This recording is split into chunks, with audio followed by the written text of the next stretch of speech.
Está começando agora mais um caso da vida real, contado pelo eterno e inesquecível Gil Gomes, o maior contador de histórias de todos os tempos. Prepare-se para fortes emoções.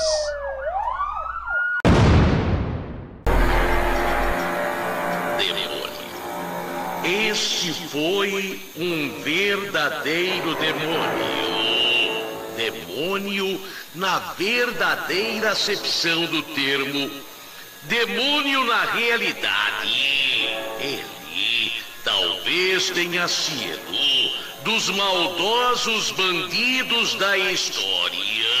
O mais maldoso, o mais perverso, o mais cruel. Seu nome, Mário Teodósio. Mário Teodósio nasceu no Rio Grande do Norte, em Macau, na pequena cidade de Macau. Mário Teodósio, ele nasceu no dia 3 de janeiro de 1915. Aparentemente era uma pessoa normal. Naquela época, rapaz pobre, vivia com seus pais no Rio Grande do Norte. Lá, ele adorava dançar forró. Ele adorava curtir dança de forró.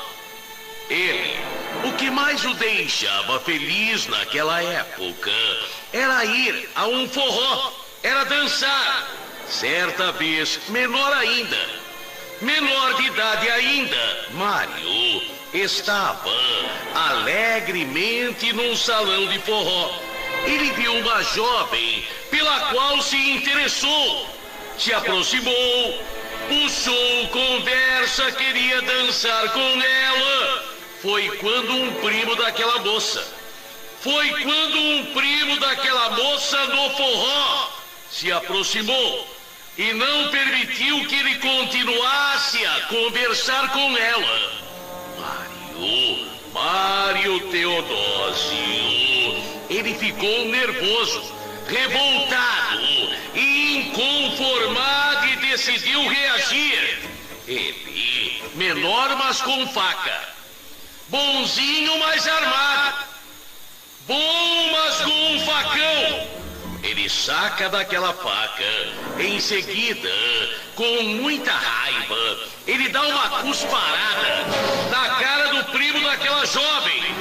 E para completar, deu uma facada no peito e disse: vai com Deus, ela fica para ser minha. Vai com Deus, ela fica para ser minha. Matou. Ele era de menor ainda. Mas por aí já se vê que naquela época seu sangue era ruim. Depois deste crime, ele se escondeu pelo Nordeste. Foi de lá para cá por 5 anos. Até que decidiu fugir para outra região do Brasil. E foi para o Rio de Janeiro. No Rio de Janeiro, no começo, acanhado, mas mal. Ele não sabia o que fazer. Começou a cometer pequenos assaltos. Começou a cometer furtos. Ele assaltava armazéns, lojas. E logo, apetitoso como era, destemido como era, ele começa a ganhar nome. No Rio de Janeiro ele começa a ganhar nome no meio de outros bandidos. Ele forma uma quadrilha de arrombadores, um bando respeitável no mundo do crime. Mário, foi no Rio de Janeiro que ele conheceu aquela mulher. Foi no Rio de Janeiro que ele conheceu aquela mulher. Ele podia ser o pior do mundo para todo mundo, mas ele era gamado. Ele era super apaixonado por aquela mulher. Ele casou com ela, casou mesmo. Só que continuou a sua vida errante. a polícia do Rio, atrás dele, toda a polícia de todo canto atrás dele. Foi quando Mário Teodósio, foi quando aquele bandido decidiu trocar o Rio por São Paulo. Ele decidiu vir para a capital paulista e disse para a mulher, queria começar uma vida nova. Ele veio para São Paulo com sua mulher. E aqui, Mário realmente começou a trabalhar. Começou a trabalhar como assalariado. Mas aquela vida difícil, trabalho todo dia não era para ele. Ele não estava feliz com isso. E pouco a pouco, um criminho aqui, um criminho ali, ele vai voltando a ser o que era antes. Só que aqui em São Paulo, ele conhece outros bandidos e volta para o crime. Mesmo no meio da bandidagem, ele era considerado loucão. Mal! Aquele cara lá, pô, não tem coração. Porque ele assaltava e maltratava. Ele adorava ver o sofrimento, como os senhores vão perceber, saber daqui a pouquinho.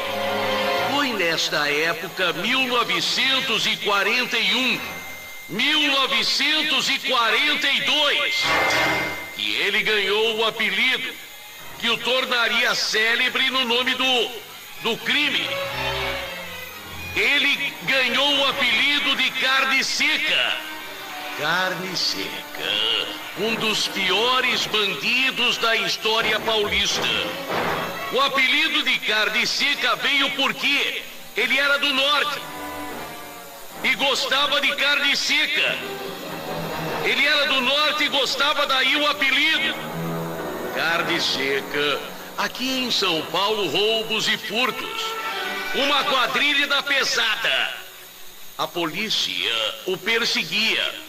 Quanta gente ele matou numa época que crime de morte, principalmente latrocínio, era uma raridade. Ele matou muita gente. Temido, a polícia o procurava por todo lado. Inúmeros roubos, furtos, muita violência, assaltos e mais assaltos. Até que, no dia 13 de maio, 1944, faz tempo. No dia 13 de maio de 44, ele foi preso e condenado por inúmeros crimes. Foi para a penitenciária do estado. E depois, perigoso como era, foi para o presídio da Ilha Anchieta.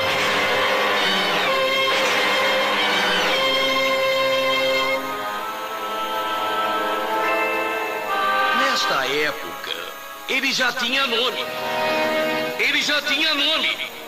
Mas aconteceu o fato que o revoltou mais ainda. E se acredita que parte da violência que viria depois foi por causa deste fato. Quando ele foi para a Ilha Anchieta, quando ele foi transferido da penitenciária para a Ilha Anchieta, Ubatuba, ele foi abandonado pela mulher. A mulher dele, que morava com ele aqui em São Paulo, voltou para o Rio e não deu mais atenção para ele. Ele, escrevendo para cá, para lá, ficou sabendo que a mulher estava com outro e foi tendo notícia. Nasceu um filho dela, nasceu outro filho dela. Ela teve 4 filhos com outra pessoa, era a revolta dele. Carne Seca se sentia traído. Quando falavam da mulher para ele, ele chegava a chorar de ódio. Queria se vingar de qualquer maneira, mas preso, como? Ele, em 1948, 49, já preso, fez tratamento para distúrbios emocionais. Mas ele vai se tornando cada vez pior. Cada vez pior. Na Ilha Anchieta, ele faz amizade com um que pelo nome já dá para saber quem é. Diabo Loiro. Este também tem um nome, 7 dedos. Diabo Loiro. Na história do crime paulista, esses nomes carne seca. Diabo Loiro era Geraldo Fonseca de Souza. Preso em 49 e condenado por roubos. Na Ilha Anchieta, os dois se unem. Carne Seca e Diabo Loiro se tornam amigões. Depois iriam comandar uma quadrilha. Carne Seca, ele conseguiu um milagre. Liberdade condicional. Liberdade condicional. A vigiada. Ele, nesta época, quando saiu da liberdade condicional, ele foi para o Paraná. Ele foi para o Paraná. Carne Seca. Carne Seca. O que ele fez nessa época sempre ficou no ar. Ele volta a aparecer em 57.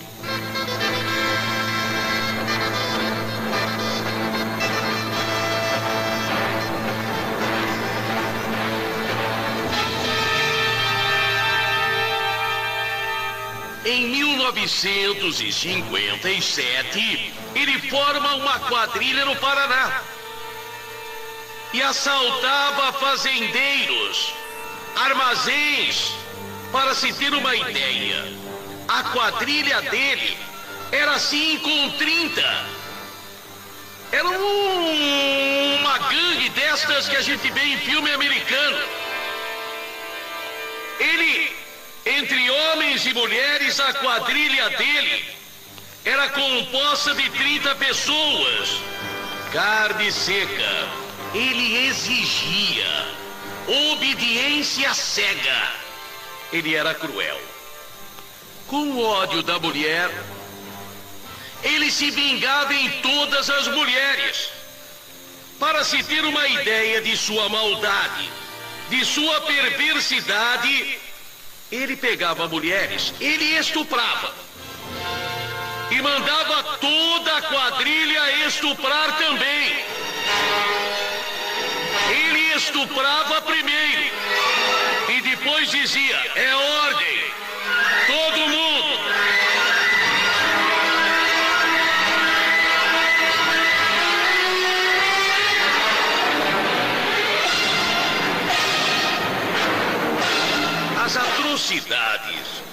As atrocidades são indescritíveis. Em 1958, Carne Seca veio para São Paulo à procura do Diabo Loiro. Ele achava que precisava em sua quadrilha dele. Diabo Loiro, pelo menos aparentemente, havia endireitado. Ele tinha sido libertado em 56. Ele não morava aqui. Ele veio para São Paulo, não para a cidade de São Paulo. Saiu do Paraná, veio para o estado de São Paulo, Carne Seca, atrás do Diabo Loiro, na cidade de Presidente Prudente.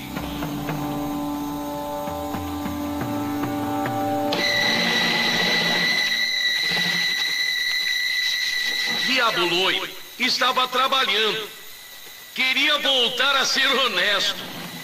Mas Carne Seca o encontrou. E, olha, eu preciso de você. Na cidade de Indiana, interior paulista, ele ficou sabendo que um fazendeiro guardava dentro de casa 1 milhão de cruzeiros. 1 milhão de cruzeiros, dinheiro da época. É uma moleza. Diabo Loiro aceitou o convite, não resistiu. Chegou o dia do assalto, eles foram em 4. O Carne Seca, o Diabo Loiro, Sebastião Branco e mais outros. Chegaram na fazenda, a casa foi cercada. Eles iriam invadir a fazenda, mas foram percebidos. O fazendeiro ouviu o barulho, pôs a cara na janela. Sebastião Branco fuzilou. Matou. Sem mais nem menos, com um tiro na testa, Sebastião Branco se precipitou e matou. Aí deu tudo errado. Carne Seca volta para o Paraná. Só que agora, descoberto o crime, Diabo Loiro o acompanha. E a dupla estava unida nas maldades de novo. A quadrilha remontada no Paraná. Assalto, assalto, assalto, assaltos. Assaltos e mais assaltos.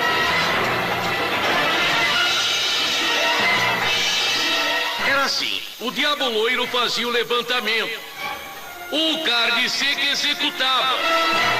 Um bandido conhecido como Reinaldo Velho arrumava os carros.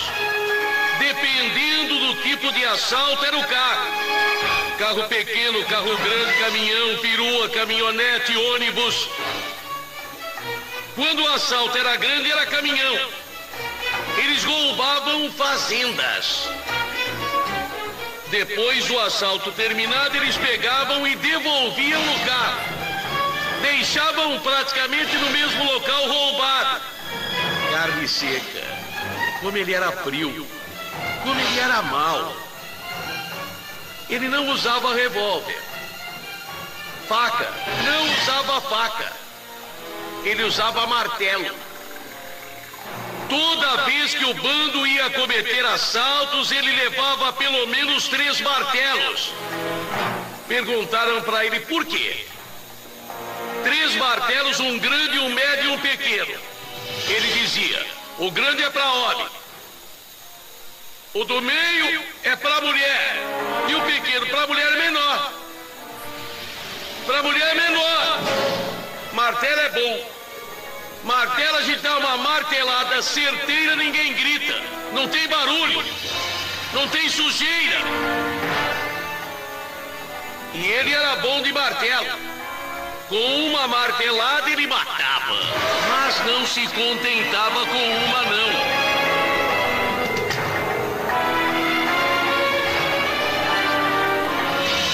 Carne Seca. Carne Seca. O homem do martelo. Em um dos assaltos que ele cometeu em 58 numa loja, na região de Maringá, no Paraná, eles roubaram a loja à noite. Ele reparou que tinha uma porta aberta que levava para casa nos fundos. Ele entrou e viu uma moça dormindo. Todo mundo percebeu o que ele ia fazer.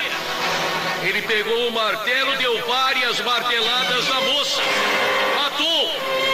E depois de morta, ele a estuprou. Era necrófilo ainda. Ele pegou esse hábito. Ele primeiro matava, depois estuprava.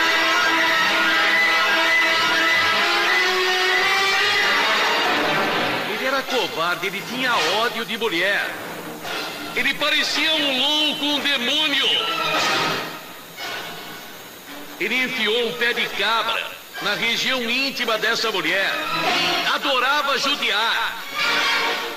Pior que monstro, demônio, sem dúvida nenhuma. Numa outra ocasião, numa casa, eles entraram e tinha uma menina de 12 anos. 12 anos.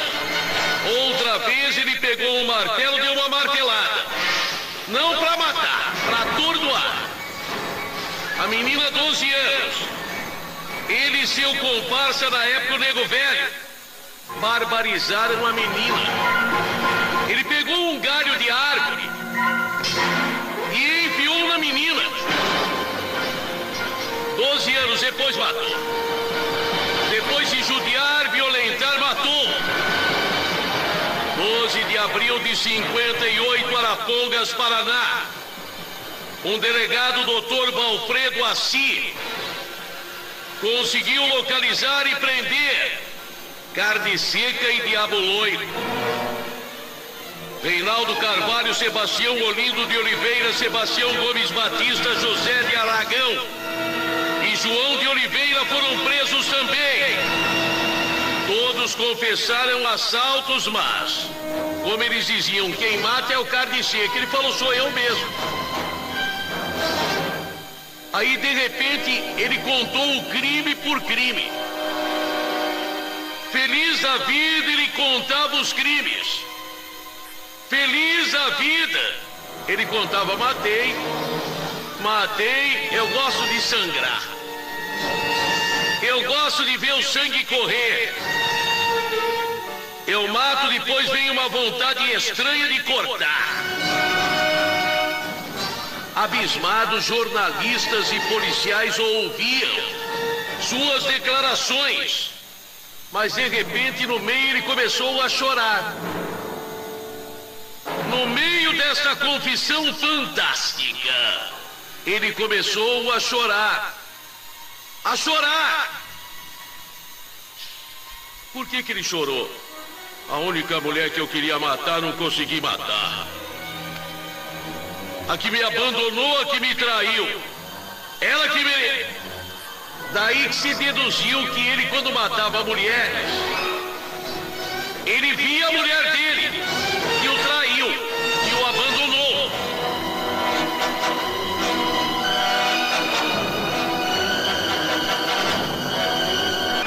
Você acabou de ouvir Gil Gomes, o maior repórter policial do Brasil.